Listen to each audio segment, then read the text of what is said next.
பிறர் பாட பல செயல்கள் செய்து நரை கூடி கிழப்பருவமெய்தி கொடுங்கூற்றுக்கிறையன பின்மாயும் பல வேடிக்கை மனிதரை நான் வீழ்வேன் என்று நினைத்தாயோ?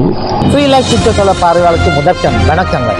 ஜெர்மனியில் பாடசாலைகளுடைய கோடை விடுமுறையானது ஆரம்பிக்கப்பட உள்ள நிலையில் ஜெர்மனியின் பாடசாலைகளில் சில பாடசாலைகள் கட்டாய திருமணம் சம்பந்தப்பட்ட சில விடயங்களில் மாணவிகளுக்கு புரிதலை ஏற்படுத்துவதற்கான சில விளக்கங்களை கொண்டு வருவதாக ஜெர்மன் பத்திரிகை ஒன்று செய்தியில் தெரிவித்திருக்கின்றது. அதாவது பல அரேபிய நாடுகள், துருக்கி நாடு மற்றும் பால்கன் நாடுகள் என்ற நாடுகளிலிருந்து வருகின்ற பெற்றோர்கள் தங்களது பிள்ளைகள், குறிப்பாக பெண் பிள்ளைகள் வயதை அடைந்ததும் அவர்களுடைய பாடசாலை கல்வியை இடைநிறுத்திவிட்டு அவர்கள் கோடைகால விடுமுறைக்கு தமது சொந்த நாடுகளுக்கு செல்லும் பொழுது இந்த பெண் பிள்ளைகளுக்கு கட்டாய திருமணத்தை மேற்கொள்கின்ற என்ற குற்றச்சாட்டு எழுந்திருக்கின்றது. அதாவது பெர்லின் மாநிலத்தில் கூட சில குறிப்பிட்ட காலங்களுக்கு 450 இவ்வையான சம்பவங்கள் பதிவு செய்யப்பட்டதாக தெரிவிக்கப்பட்டிருக்கின்றது.